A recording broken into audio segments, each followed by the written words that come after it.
नमस्कार, किसान तक में आप सभी का स्वागत है। मध्य प्रदेश, छत्तीसगढ़, राजस्थान और तेलंगाना के चुनावी नतीजे सामने आ गए हैं। तेलंगाना में कांग्रेस सरकार बनाने जा रही है, लेकिन 3 राज्य मध्य प्रदेश, छत्तीसगढ़ और राजस्थान में उसे बुरी हार का सामना करना पड़ा है। इन तीनों राज्यों में बीजेपी ने अप्रत्याशित जीत दर्ज की है। तीनों राज्यों में मिली हार के बाद कांग्रेस खेमे में मायूसी है। ऐसे में आइए जानते हैं कि कांग्रेस की हार के वो 5 कारण कौन कौन से रहे हैं। कांग्रेस की हार का सबसे पहला कारण रहा राज्यों के नेताओं पर भरोसा। कांग्रेस ने तीनों ही राज्यों, छत्तीसगढ़ में भूपेश बघेल, राजस्थान में अशोक गहलोत और मध्य प्रदेश में कमलनाथ को बिल्कुल फ्री हैंड दे रखा था। केंद्रीय नेतृत्व चुनाव के दौरान पूरी तरह से नदारद नजर आया। चुनाव से जुड़े फैसले इन तीनों नेताओं की सलाह के आधार पर लिए गए। टिकट बंटवारे में भी इन तीनों नेताओं की चली, जिसका पार्टी को खामियाजा भुगतना पड़ा। कांग्रेस की दूसरी सबसे बड़ी हार का कारण रहा पार्टी के अंदर की गुटबाजी। गुटबाजी कांग्रेस की बड़ी समस्या बनी हुई है। जब भी चुनाव होता है, पार्टी को इसका नुकसान उठाना पड़ता है।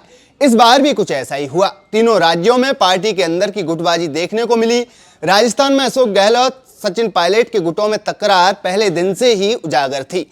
मध्य प्रदेश में ज्योतिरादित्य सिंधिया के भाजपा में जाने के बाद कई छोटे नेताओं ने भी बीजेपी का दामन थाम लिया, जिसके बाद से ये जगह खाली हो गई। कमलनाथ और दिग्विजय सिंह के बीच भी समन्वय की कमी दिखी। छत्तीसगढ़ में भूपेश बघेल और टी.एस. सिंहदेव के बीच तकरार भी किसी से छिपी नहीं। कांग्रेस की हार का तीसरा सबसे बड़ा कारण रहा कांग्रेस का लचर संगठन। कांग्रेस का संगठन जमीनी स्तर पर कमजोर है, जिसके कारण पार्टी की नीतियों और उसकी सरकार की योजनाओं को लोगों तक पहुंचाना मुश्किल हो जाता है। यही कारण है कि छत्तीसगढ़ और राजस्थान में सरकार होने के बाद भी संगठन वोटरों तक बात नहीं पहुंचा सका। हालांकि एक समय था जब कांग्रेस सेवा दल, महिला कांग्रेस, सर्वोदय, यूथ कांग्रेस जैसे संगठन पार्टी के लिए खूब प्रचार करते थे। उनका लोगों से सीधा संपर्क था और सरकार की नीतियों और योजनाओं को आम लोगों तक पहुंचाना सरल हो जाता था। लेकिन अब ऐसा नहीं है। कांग्रेस की हार का जो चौथा कारण रहा है, वो है नेतृत्व में विश्वास की कमी। पिछले कुछ सालों से कांग्रेस केंद्रीय नेतृत्व में विश्वास की भारी कमी पार्टी के लिए समस्या बनी हुई है। कांग्रेस के भीतर ही अपने नेतृत्व के प्रति विश्वास की कमी नजर आती है, जिसका लाभ सीधे तौर पर भाजपा को मिलता है। इसके साथ ही कांग्रेस के पास ऐसा कोई मास लीडर नहीं है जो लोगों को पार्टी के वोट में बदल सके। हालांकि राहुल गांधी को मास लीडर के रूप में स्थापित करने की कोशिश जारी है।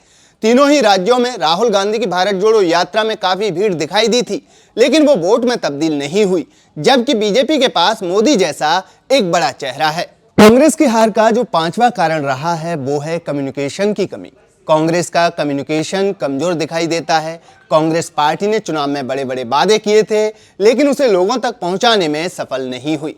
राहुल गांधी और प्रियंका गांधी ने खूब प्रचार किया, कई बड़े वादे भी किए, परंतु वे वादे लोगों को समझ नहीं आए। इसके उलट भाजपा में नरेंद्र मोदी समेत सभी नेताओं की बातें लोगों को समझ आईं। चुनाव के नतीजे तो इस बात की गवाही दे रहे हैं। हालांकि चुनाव में हार जीत के और भी कई कारण हो सकते हैं। उम्मीद है कि देश की सबसे पुरानी राजनीतिक पार्टी अपनी इस हार के बड़े कारणों पर जरूर सोच विचार करेगी। इस वीडियो में फिलहाल इतना ही। अगर ये वीडियो आपको पसंद आया है तो इसे लाइक ज़रूर करें। अगर चैनल अभी तक सब्सक्राइब नहीं किया है तो कर लें और नोटिफिकेशन पाने के लिए बेल आइकन भी दबा दें।